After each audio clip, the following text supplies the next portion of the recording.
Obrigado, filho. Abre a tua Bíblia comigo, lá no Evangelho de Lucas, no capítulo 15. Mas fica tranquilo que eu não vou falar do filho pródigo não, tá bom? Lucas capítulo 15, versículo 25 ao 32.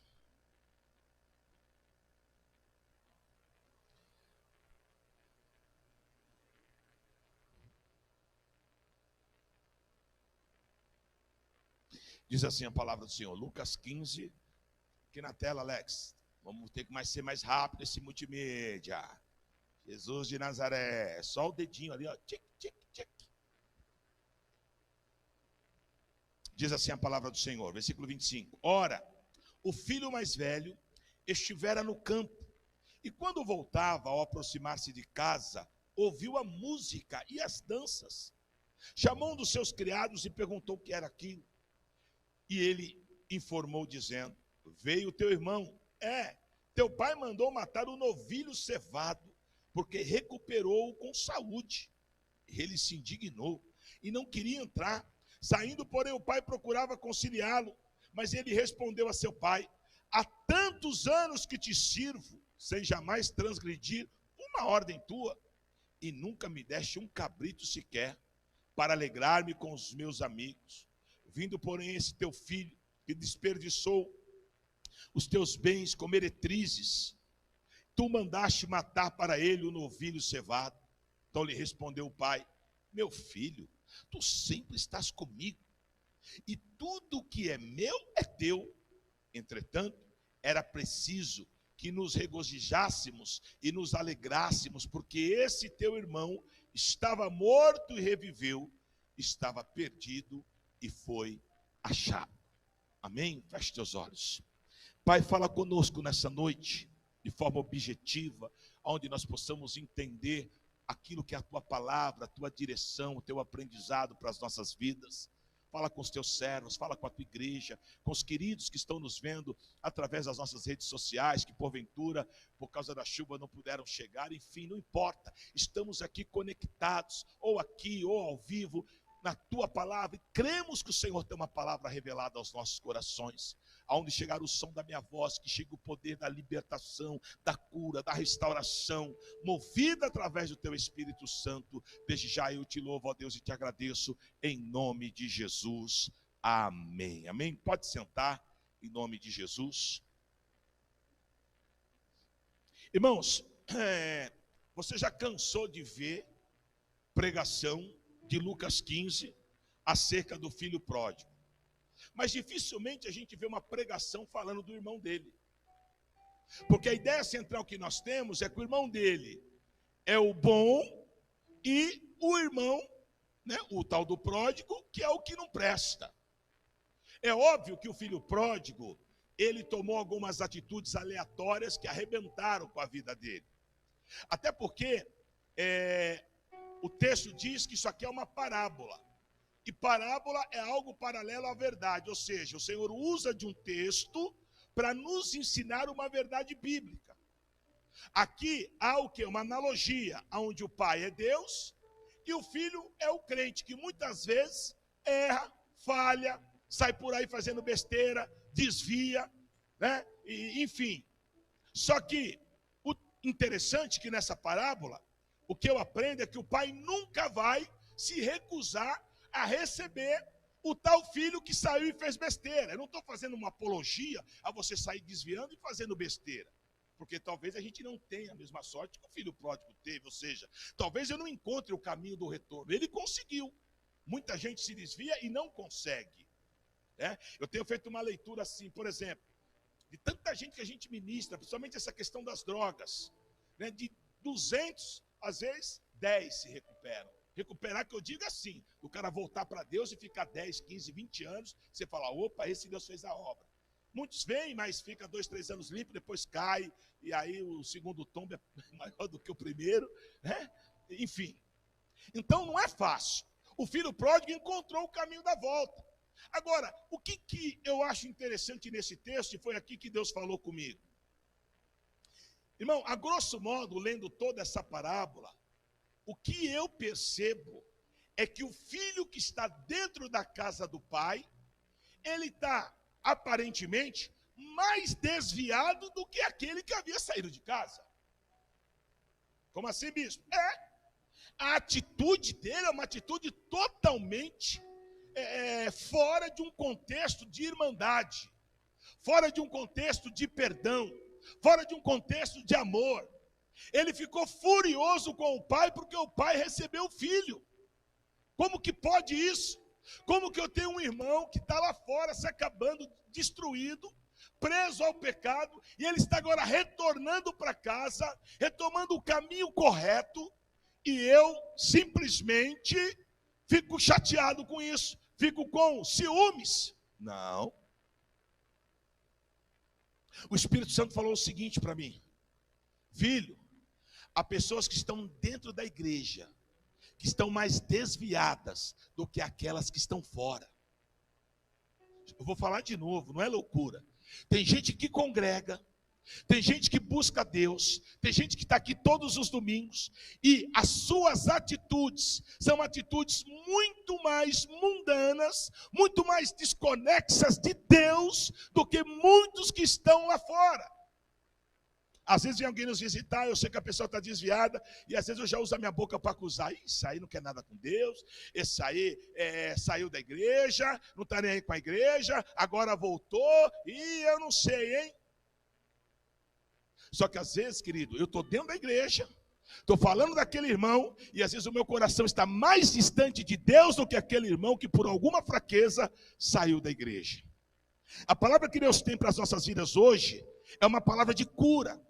É uma palavra que vai fazer você entender que o simples fato de você congregar não quer dizer que você é melhor do que aquele que porventura está lá fora desviado. O fato de você estar dentro da igreja não quer dizer que você vai para o céu, não. O que vai levar você para o céu são as suas atitudes em Cristo. Ou seja, uma pessoa sarada e curada. Do que adianta eu ficar 30 anos na igreja, só que a minha vida não muda? Está assim de gente na igreja, ocupa espaço na igreja, está há anos na igreja, mas as suas atitudes são atitudes que destoam da verdade que você prega, ou daquilo que você diz que é de Deus. Irmão e filho, ele era irmão do camarada que saiu e filho do pai que estava próximo a ele. Eu quero falar algumas verdades acerca de alguns irmãos, fazendo uma analogia com esse filho que ficou dentro da casa. A primeira coisa que eu queria tratar com vocês está no versículo 29. Versículo 29 do capítulo 15, diz assim, ó: mas ele respondeu a seu pai: há tantos anos que te sirvo, sem jamais transgredir uma ordem tua. Poderia dar mais um pouquinho de retorno para mim, filho, que eu estou sem voz. E nunca me deste um cabrito sequer,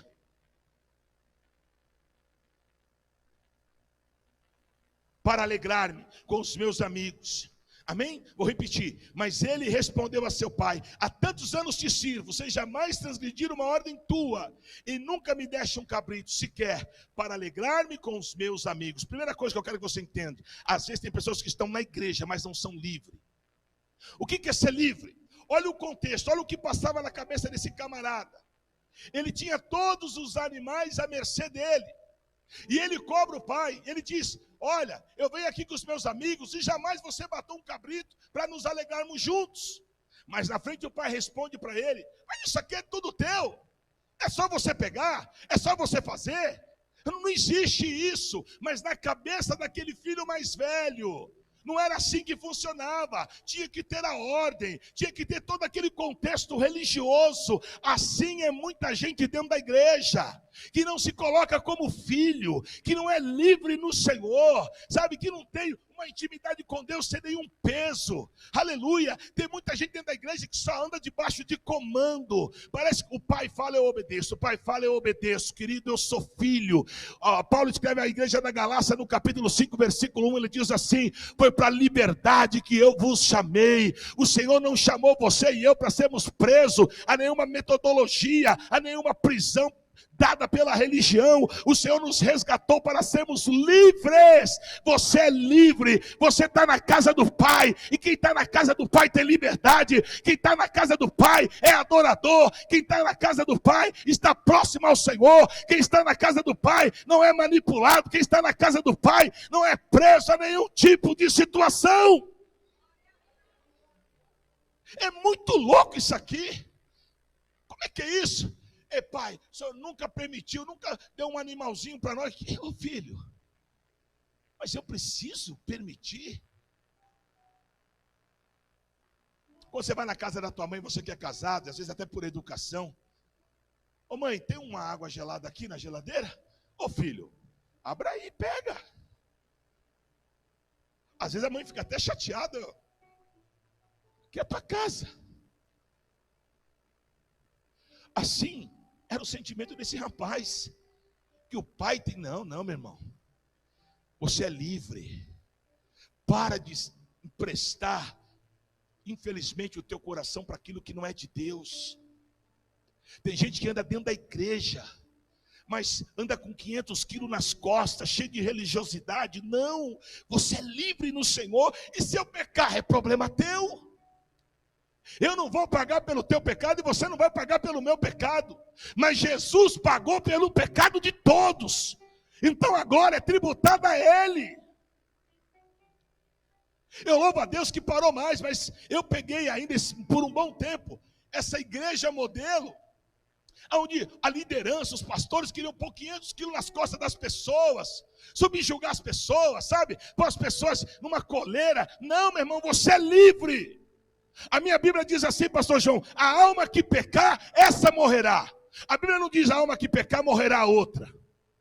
As minhas contas são prestadas com o Senhor. A função do pastor está lá na primeira carta de Pedro. Pedro fala que como pastor eu não posso usar da minha autoridade para pôr peso na tua vida, para te amarrar, para fazer do meu jeito. Não, como pastor eu tenho que te orientar. Cabe a você querer ou não. Acabei de pregar aqui na hora da oferta. Quem obedece, Malaquias 2:7, que da boca do sacerdote vem a palavra de conhecimento, esse vai viver as promessas de Deus. Por isso que na igreja tem irmãos que estão voando e tem irmãos que estão na lona. Por quê? Porque você precisa entender, querido, que no Senhor você é livre. Para de fazer as coisas só se tem um comando, só se alguém te obrigar. Não, seja livre, faça porque você ama o Pai.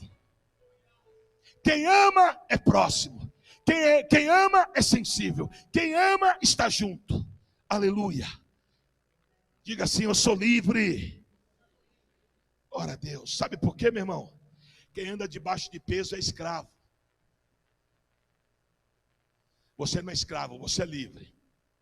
Talvez os serviçais aqui do Pai, se fosse até ele pedir para fazer um churrasco, aí sim, o Senhor libera no dia de folga, o Senhor poder nos abençoar com um animal, para fazermos um... Não, aí tudo bem. Mas o filho não. Sabe o que o pai esperava do filho? A hora que você quiser, você vai lá, pega o animal e faz. Ai, bispo, eu peço tanto para Deus, as coisas não acontecem. Você tem liberdade, pede que Ele faz. Pedir, dar-se-vos-á. O problema é nossa mente de escravo. Mas o Senhor te liberta dessa mente hoje. Aleluia. Quando o povo saiu do cativeiro, está lá no livro do profeta Ageu, no capítulo 1. O grande problema do povo era esse. O povo saiu, estava com o corpo livre, mas a mente ainda era presa ao Egito. Eles haviam saído do Egito, não, da Babilônia. Eles haviam saído da Babilônia, mas a Babilônia não havia saído deles. Você é livre, abra o teu entendimento, abra a tua cabeça. Deus te chamou para viver o sobrenatural dele, em nome de Jesus. Amém? Não é função da igreja, irmão, ficar... Um dia eu passei por uma cena, a gente nem tinha ainda a igreja. Era um trabalho numa casa que eu fazia. Um dia eu vi uma irmã que eu conhecia ela, e ela via fumando.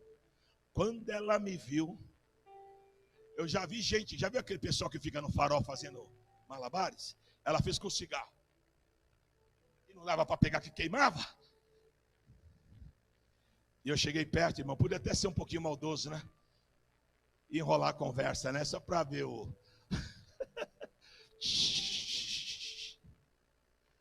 Mas ela toda sem graça. Moral da história. Poderia fumar até na minha frente. Será que ela sabe que é errado ou não? Será que ela sabe que prejudica a saúde dela, sim ou não? Será que ela sabe que é o templo do Espírito Santo, sim ou não? Ela sabia de tudo isso.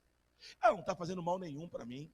E não cabe a eu, aí no outro dia, gente, a irmã Chiquinha foi pega no flagrante, fumando um Hollywood.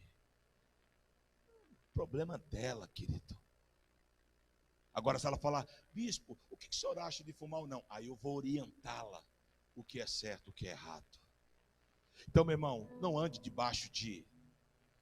O que a gente preserva é óbvio. Eu faço a obra de Deus, eu tenho que ter integridade. Os obreiros são cobrados de forma diferente. Por quê? Porque eles subiram um degrau. Agora, você que é membro, meu irmão, eu quero o melhor para você. Mas eu não posso entrar aí, eu não tenho esse direito. Agora, bispo, eu quero ser direcionado, eu quero ser discipulado, eu quero ser norteado. Aí sim, eu vou te nortear, vou te direcionar. Mas você é livre no Senhor. Foi para a liberdade que Cristo nos chamou. Segundo, tem gente que está dentro da igreja, mas está com o coração cheio de amargura. Então preste atenção, tem pessoas que estão dentro da igreja, né? E não é livre. Esse camarada estava dentro da casa do pai e era preso.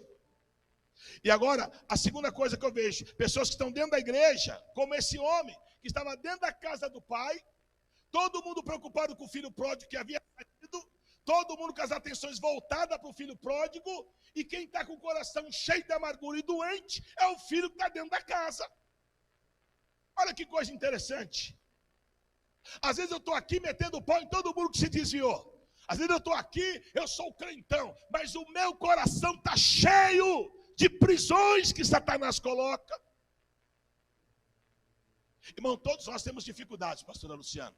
Uns têm dificuldade de perdoar, outros guardam raiz de amargura, outros têm dificuldade de esquecer fatos que marcaram a sua vida. São prisões, sofismas que Satanás coloca. Vamos ler o versículo 29 e 30. Diz assim: mas ele respondeu ao seu pai, o irmão mais velho, que está na casa: há tantos anos que te sirvo, sem jamais transgredir uma ordem tua. Preste atenção que ele puxa lá de trás, porque é algo que ele já nutre há um bom tempo. Não é, o problema não foi ali, naquele momento. Ele trouxe lá de trás: eu estou aqui como teu filho fiel, há tantos anos. Você nunca fez um agrado para mim. Se ele tivesse o coração limpo, meu irmão, jamais ele iria falar isso para o pai dele. Mas o coração dele está nutrido por um sentimento de amargura. Quantas vezes você está aqui dentro da igreja e você tem esse sentimento: eu estou tantos anos aqui e não sou valorizado, eu estou tantos anos aqui, parece que ninguém lembra de mim, Deus não lembra de mim, o bispo não lembra de mim, o pastor passa por mim, nem dá uma paz do Senhor, e você fica com o teu coração cheio, permitindo que Satanás amarre o teu talento.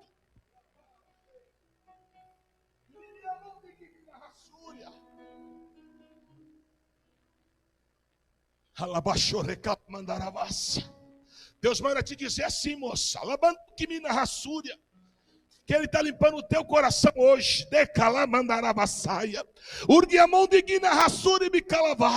Porque ele te ama, diz o Senhor, viu?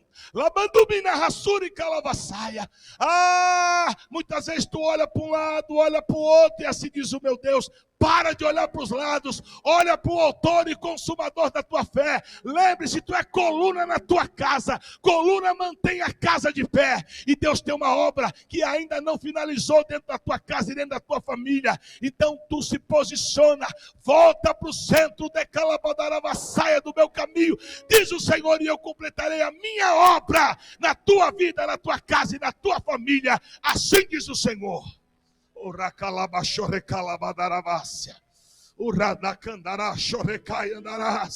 Aleluia.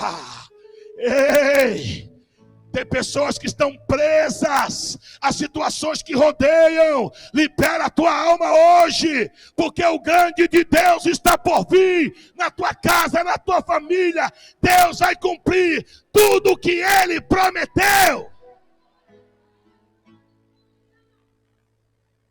O teu negócio é com o Pai. Não é com A, B ou C. Aí que o C me machucou, a que o B me feriu, a que o D não está nem aí comigo. Mas o Todo-Poderoso, Ele tem te contemplado nos céus e Ele tem trabalhado ao teu favor. Ele é o Deus da tua salvação. Aleluia. Levanta as tuas mãos e diga: Senhor, passa pelo meu coração hoje e me limpa de todo sentimento que não provém de ti.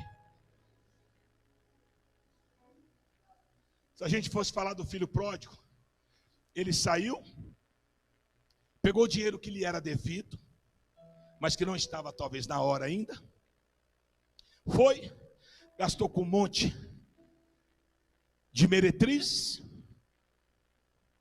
gastou na bagunça, perdeu tudo, depois foi trabalhar. Trabalhava de cuidar de porcos, mas o que ganhava não dava para nada, tinha vontade de comer a comida do porco, caiu a ficha dele e voltou para a casa do pai. Esse foi o erro dele. Agora, o que está dentro da casa, que o pai até esse momento achava que era o melhor filho, talvez o pai falou: nossa, aliás, talvez não. Na conversa aqui fica claro que o pai está despreocupado com esse filho, porque ele está lá dentro, ele tem tudo. Só que o pai não sabia que ele estava por dentro arrebentado, por dentro ele se sentia um aprisionado, por dentro ele se sentia alguém cheio de raiva, de rancor e de amargura. Ele está muito mais enfermo do que aquele que saiu. O pior, eu vejo ainda uma terceira situação na vida dele, dentro da casa do pai. E mesmo estando na casa do pai, olha o que o versículo 31 diz. Então lhe respondeu o pai: meu filho, tu sempre estás comigo. O que é meu é teu. Sabe qual era o sentimento? Que é a terceira situação que esse homem vivia dentro da própria casa. Ele era alguém solitário. Como pode estar na casa do pai e ser sozinho?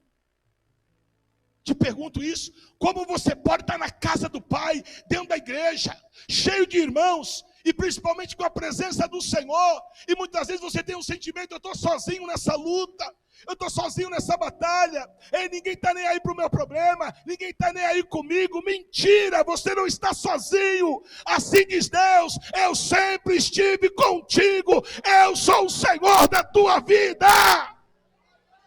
Aleluia! É mentira, é engano. A Bíblia fala que corrompido e enganoso é o coração do homem. O rapaz estava ali e se sentia solitário, e o pai repreende ele. O pai falou: não, você está errado, eu sempre estive contigo, o pai sempre esteve conosco, o pai sempre cuidou da gente. É mais bonito eu falar: o problema não é o Senhor não, pai. O problema é que eu estou dentro, mas eu estou fora. O problema, talvez eu estou dentro do meu físico, mas o meu coração está distante. Não é isso que diz lá no livro do profeta Isaías? Li hoje aqui: esse povo me honra com os lábios, mas o seu coração está longe de mim. Agora ele não, ele sempre estará conosco. Porque como é que o Senhor me garante? É promessa. Ele falou, Jesus falou: eu vou, mas o Pai enviará o Consolador, e ele estará convosco por todos os dias da sua vida. Aleluia.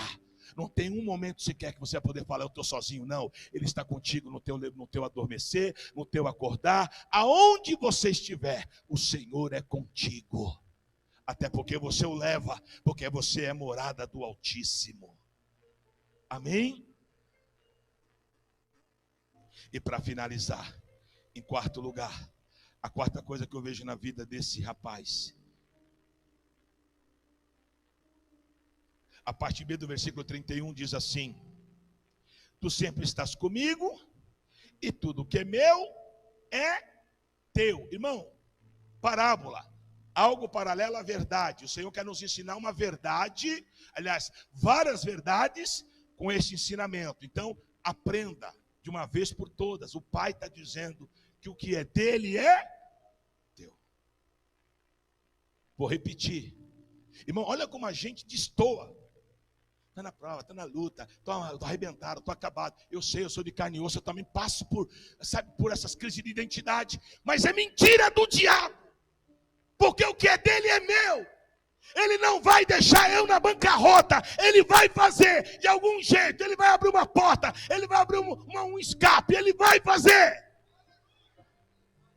Deus não se engana. Aleluia. Quarto lugar. Tem gente que está dentro da igreja, mas não se sente dono do que o seu pai é dono. Irmão, se tem bênçãos, são para você. Ai, bispo, acho que isso aí é muita presunção. Não, Malaquias 3,18, há uma diferença. É diferente. O que serve e o que não serve. Então a gente precisa parar. Parece que na tua cabeça Deus está lá longe. Está tão distante, não. Deus está aqui dentro, através da terceira pessoa da Trindade. Essa voz lá no meu profundo que eu ouço diariamente, é a voz dele. Muitas vezes me confrontando, muitas vezes me jogando para cima, muitas vezes me segurando. Essa é a voz do Espírito. Então, meu irmão, não pode você estar dentro da casa e se sentir um alienado, se sentir alguém de fora. Não, aqui é o teu lugar, aqui é a casa do Pai. É aqui que Ele ordena as bênçãos, é aqui que Ele realiza o milagre, é aqui que Ele faz o sobrenatural na tua vida. Resumindo, precisamos parar de sermos legalistas e somente olhar aquele que talvez o pecado se agiganta mais. Ó, saiu, amarelou na missão, olha o que ele aprontou. Vamos começar a olhar para nós. Como é que o pai tem um filho que está anos com ele, e nessa simples conversa aflora tanta deformação, tanta sujeira, tanto pecado, num simples bate-papo. E o pai nota que o filho mais velho está mais doente do que o novo que saiu. Porque quando nós olhamos muito a necessidade ou o problema dos outros, nós esquecemos de olhar as nossas próprias dificuldades. Por isso que Jesus nos alertou, ele disse: pare de olhar para o cisco que está no olho do teu irmão, enquanto há uma trave no seu. A gente precisa, meu irmão, é cuidar dos que estão aqui. Às vezes a gente fala, né? Até na célula, precisamos ganhar alma para Jesus, a nossa célula precisa crescer. A célula só vai crescer e multiplicar quando os que estiverem dentro da célula estiverem curados. Nossa, tem esse menino aqui, esse vizinho, nós precisamos ganhar ele para a célula. Ele precisa tanto de Jesus, às vezes eu estou falando. E às vezes eu estou precisando mais do que ele. Porque eu estou dentro da célula, estou dentro da casa. Mas eu sou preso a tantas coisas da minha alma. Às vezes eu estou dentro da casa. E eu tenho tanto ranço, tanta amargura, tanto ódio. Às vezes eu estou dentro da célula e eu estou tão solitário. Eu não consigo agregar dentro da célula. Às vezes eu estou dentro da célula e eu não tomo posse daquilo que Deus tem para a minha vida. Então, meu irmão, Deus tem cura para nós hoje. Sabe o que o Espírito Santo falou comigo? Eu tenho muitos pródigos para mandar para este lugar. Mas o meu medo é como os irmãos mais velhos vão receber. Porque a gente só recebe bem quando somos sarados, quando somos curados. Você já viu dois bêbados, um querendo ajudar o outro? É só o sangue. E cai um, e cai o outro, e levanta, e cai o outro por cima do outro. A Bíblia fala assim: pode um cego guiar outro cego? Não, porque vai cair os dois dentro de um buraco. Então nós precisamos, como igreja, estarmos limpos. Sabe o que o pai esperava desse irmão mais velho? Alegria, festa, se juntasse com ele. Pai, eu não acredito que o irmão fulano voltou, glória. Peraí, pai, que eu vou tomar um banho, vou pôr uma roupa de festa. Mas não.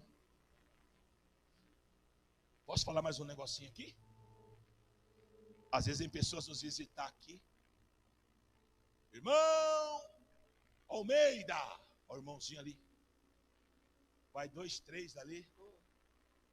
Era para ir a igreja inteira. Quando você não vai, você faz igual o irmão mais velho aqui, ó.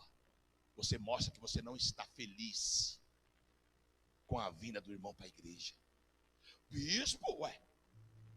Eu não consigo ver um jogo do Corinthians. Estou aqui, ouvindo, acabou, gol! Eu ficar a mesma coisa. Amém?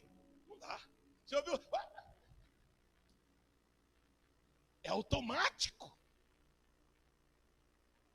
Agora a pessoa se converte. A pessoa está visitando. Você quer visitar uma igreja, irmão? Você não sabe, você não conhece a pessoa. Esse menino que deu testemunho que me procurou aí hoje, eu mal sabia que o cara estava arrebentado naquele dia. Uma palavra que Deus colocou na minha boca, eu liberei sobre ele, mudou a história daquele moço. O Fabinho estava aí hoje, fala para esse povo aí, o que o camarada chorou. Então é isso, às vezes eu fico olhando. Fala aqui que você vai ganhar. Deus vai te abençoar com 100 mil reais. Você sobe até na cadeira, irmão. Agora, quando a gente fala de vida, irmão, Jesus não morreu por coisas. Jesus morreu por vidas. O maior prazer do Senhor é quando o irmão chega arrebentado aqui e o Senhor restaura a vida dele. E prazer maior ainda é quando os que estão dentro reconhecem, porque um dia também eles foram restaurados. Então é essa alegria por vidas que nós temos que tomar conta. Essa alegria que nós temos que tomar posse. Nós precisamos, como o filho mais velho que estava dentro da casa, sermos sarados e curados, para que possamos receber todos os pródigos que o Senhor vai enviar. E não são poucos não, serão muitos e muitos e muitos, mas como igreja precisamos recebê-los em honra. E muito mais do que honra, precisamos recebê-los em amor. Eu quero orar por você. E qual é a oração, bispo? Eu quero que Deus tire de nós todo sentimento egocêntrico, toda coisa. Eu tinha um pastor amigo meu que ele usava um termo que não existe, tá? Se você for procurar no dicionário, não existe. Mas é o texto que cabe. Ele diz que muitas vezes esse euísmo teu te mata. Aonde o teu eu tem que ser o centro das atenções. Não, o centro das atenções é o Senhor. E Ele quer nos fazer uma igreja sarada, curada. O nosso coração tem que estar limpo. Não é fácil não, irmão. Confesso que não é fácil. Mas eu creio no poder da cruz. Vamos nos colocar em pé. Aleluia.